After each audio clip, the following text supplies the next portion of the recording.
Good evening everybody and welcome to the post-race press conference for the Julius Baer Zurich ePrix, the 10th round of the 2017-2018 ABB FIA Formula E Championship. And history being made today, 64 years since the last international single-seater race in Switzerland, won by Lucas di Grassi for Audi Sport Ab Schaeffler. Well, Lucas, congratulations. You checked out in the second phase of the race, but all the hard work seemed to be done in the first stage of the race. So is that how you saw it today? Is that how you won the first race here in Switzerland? We knew, well, first of all, I think, can you hear me? Yeah, 1, 2, 1, no? So, well, first of all,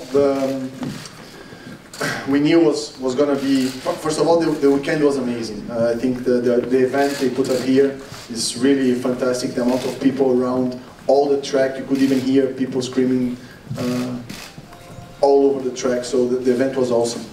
We knew it was going to be tough because of temperature. So one of the limiting factors today was the battery temperature for everyone. So we knew we had to get it right. And then I tried to save a little bit more energy in the first half of the first stint. Managed to attack all the next 3 cars within a few laps.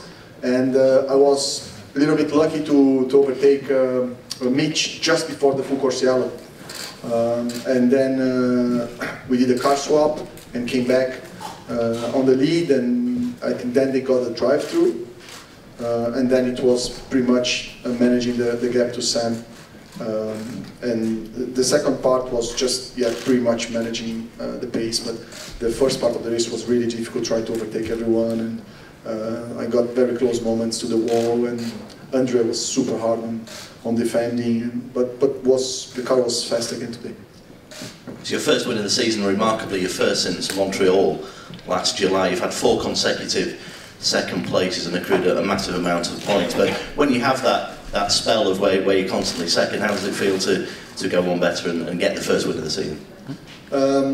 Look, this race, winning this race, in one way was easier than finishing second in Paris or in Rome. So of course winning is always good. I had a fantastic car today, but I tend to look at the results. I tend to look at the weekend on my own performance. I try to perform the best I can. What is difficult in Formula E is not to win a race. Of course, winning a race is difficult, but what is difficult is the consistency. So I try to manage my risks, and when I cannot win, I finish second, I finish third. That's what I've been doing. That's what I did to win the championship last year. And when I can win, I win. So we've been very unlucky the first part of this season, and now the luck has turned a little bit, and we managed to do 5 consecutive podiums. I think that's a record as well. With the win now in Zurich, which put cherry on top of the cake. Congratulations, Lucas, and well done to you and the Audi Sport Ab Schaeffler team. Second place today, Sam Bird for DS Virgin Racing. Quite a yo-yo race, Sam. A potentially decisive race in the title battle. Did it go above and beyond your expectations? Because at the stage of the race today, it looked like you may have been sort of 5th or 6th in the standings.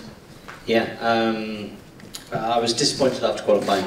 I really felt like I had a really missed opportunity to get 3 extra points with pole position. The first 2/3 of the lap were one of the best I've driven in Formula E, to be honest. And then I threw it away at the chicane, so I was pretty disappointed with myself to be lining up in 3rd. The race began, we settled into a rhythm, but it's just apparent that I have to lift more than the people around me, and that's just the way it is. It's been the way all this season, but look, we've got ourselves in this fantastic position, and thankfully now, with the second place today, with a little bit of luck, I have to say, we can fight in New York, and you know, we know what happened in New York last year, so why not again?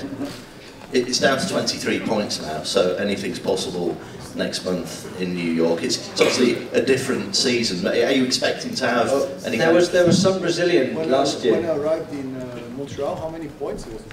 Well, indeed, I was just coming on to that, Lucas, but thank you for reminding me. Yeah. It was 23 too, no?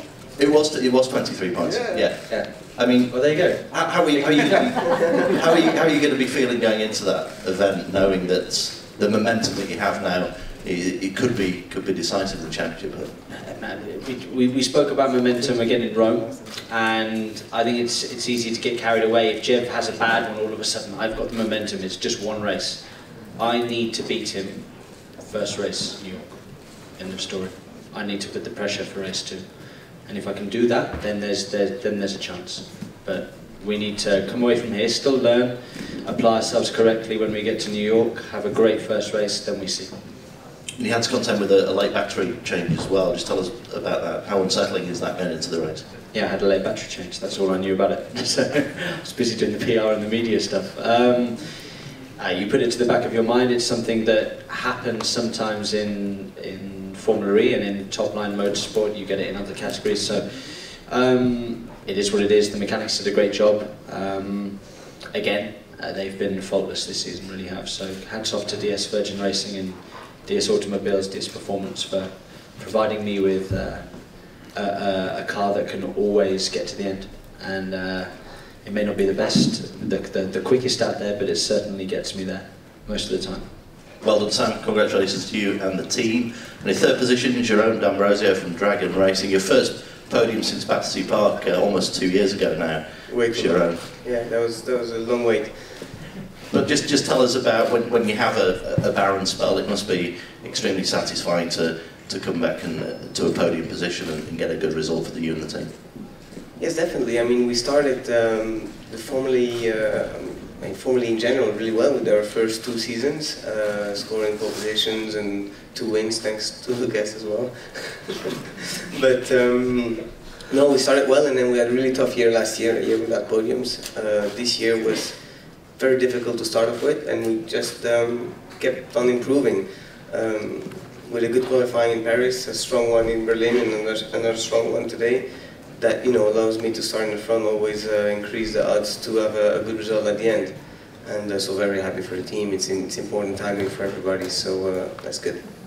You're able to capitalise on others' misfortune with the penalties today. I guess if there was ever to be a good clean race, today was the day to do it, wasn't it? To stay out of trouble and have a clean event. Yeah, like Lucas said, Formula E is about consistency and putting everything together. I mean, there's a tremendous amount of workload for the driver in the car, aside from just driving the car, which most race drivers around the world just have to do, just drive the car, and mostly that's it. We have to, to take into account many things, and today, I don't know exactly when the speed limit, what happened, they all got done, I think, for overspeeding.